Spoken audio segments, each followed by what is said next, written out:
इस कारण जबकि गवाहों का ऐसा बड़ा बादल हमको घेरे हुए है, तो आओ हर एक रोकने वाली वस्तु और उलझाने वाले पाप को दूर करके वह दौड़ जिसमें हमें दौड़ना है, धीरज से दौड़ें और विश्वास के कर्ता और सिद्ध करने वाले यीशु की ओर ताकते रहें, जिसने उस आनंद के लिए जो उसके आगे धरा था, लज्जा की कुछ चिंता न करके क्रूस का दुख सहा और सिंहासन पर परमेश्वर के दाहिने जा बैठा।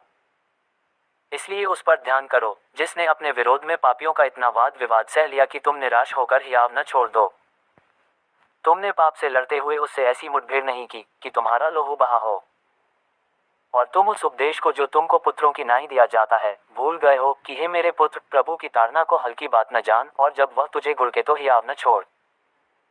क्योंकि प्रभु जिससे प्रेम करता है उसकी ताड़ना भी करता है, और जिसे पुत्र बना लेता है उसको कोड़े भी लगाता है। तुम दुख को ताड़ना समझकर सह लो, परमेश्वर तुम्हें पुत्र जानकर तुम्हारे साथ बर्ताव करता है। वह कौन सा पुत्र है जिसकी ताड़ना पिता नहीं करता? यदि वह ताड़ना जिसके भागी सब होते हैं तुम्हारी नहीं हुई, तो तुम पुत्र नहीं पर व्यभिचार की संतान ठहरे। फिर जबकि हमारे शारीरिक पिता भी हमारी ताड़ना किया करते थे, तो क्या आत्माओं के पिता के और भी अधीन न रहें जिससे जीवित रहें? वे तो अपनी अपनी समझ के अनुसार थोड़े दिनों के लिए ताड़ना करते थे, पर यह तो हमारे लाभ के लिए करता है कि हम भी उसकी पवित्रता के भागी हो जाएं। और वर्तमान में हर प्रकार की ताड़ना आनंद की नहीं पर शोक ही की बात दिखाई पड़ती है, तो भी जो उसको सहते सहते पक्के हो गए हैं, पीछे उन्हें चैन के साथ धर्म का प्रतिफल मिलता है। इसलिए ढीले हाथों और निर्बल घुटनों को सीधे करो और अपने पांवों के लिए सीधे मार्ग बनाओ कि लंगड़ा भटक न जाए पर भला चंगा हो जाए। सबसे मेल मिलाप रखने और उस पवित्रता के खोजी हो जिसके बिना कोई प्रभु को कदापि न देखेगा। और ध्यान से देखते रहो, ऐसा ना हो कि कोई परमेश्वर के अनुग्रह से वंचित रह जाए या कोई कड़वी जड़ फूटकर कष्ट दे और उसके द्वारा बहुत से लोग अशुद्ध हो जाएं। ऐसा ना हो कि कोई जन व्यभिचारी कष्ट ऐसा कि नई अधर्मी हो, जिसने एक बार के भोजन के बदले अपने पहिलौए होने का पद बेच डाला।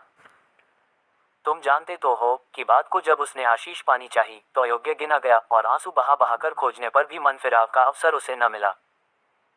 तुम तो उस पहाड़ के पास जो छुआ जा सकता था और आग से प्रज्वलित था, और काली घटा और अंधेरा और आंधी के पास और तुरही की ध्वनि और बोलने वाले के ऐसे शब्द के पास नहीं आए, जिसके सुनने वालों ने विनती की कि अब हमसे और बातें न की जाएं, क्योंकि वे उस आज्ञा को न सह सके कि यदि कोई पशु भी पहाड़ को छुए तो पत्थरवाह किया जाए। और वह दर्शन ऐसा डरावना था कि मूसा ने कहा, मैं बहुत डरता और कांपता हूं। पर तुम सियोन के पहाड़ के पास और जीवते परमेश्वर के नगर स्वर्गीय यरूशलेम के पास और लाखों स्वर्गदूतों और उन पहिलौठों की साधारण सभा और कलीसिया जिनके नाम स्वर्ग में लिखे हुए हैं, और सबके न्याय परमेश्वर के पास और सिद्ध किए हुए धर्मियों की आत्माओं और नई वाचा के मध्यस्थ यीशु और छिड़काव के उस लोहू के पास आए हो जो हाबिल के लोहू से उत्तम बातें कहता है। सावधान रहो और उस कहने वाले से मुंह न फेरो, क्योंकि वे लोग जब पृथ्वी पर के चेतावनी देने वाले से मुंह मोड़कर न बच सके, तो हम स्वर्ग पर से चेतावनी करने वाले से मुंह मोड़कर क्यों कर बच सकेंगे। उस समय तो उसके शब्द ने पृथ्वी को हिला दिया, पर अब उसने ये प्रतिज्ञा की है कि एक बार फिर मैं केवल पृथ्वी को नहीं वरन आकाश को भी हिला दूंगा। और यह वाक्य एक बार फिर इस बात को प्रकट करता है कि जो वस्तुएं हिलाई जाती हैं वे सृजी हुई वस्तुएं होने के कारण टल जाएंगी, ताकि जो वस्तुएं हिलाई नहीं जाती वे अटल बनी रहें। इस कारण हम इस राज्य को पाकर जो हिलने का नहीं, उस अनुग्रह को हाथ से न जाने दें, जिसके द्वारा हम भक्ति और भय सहित परमेश्वर की ऐसी आराधना कर सकते हैं जिससे वह प्रसन्न होता है।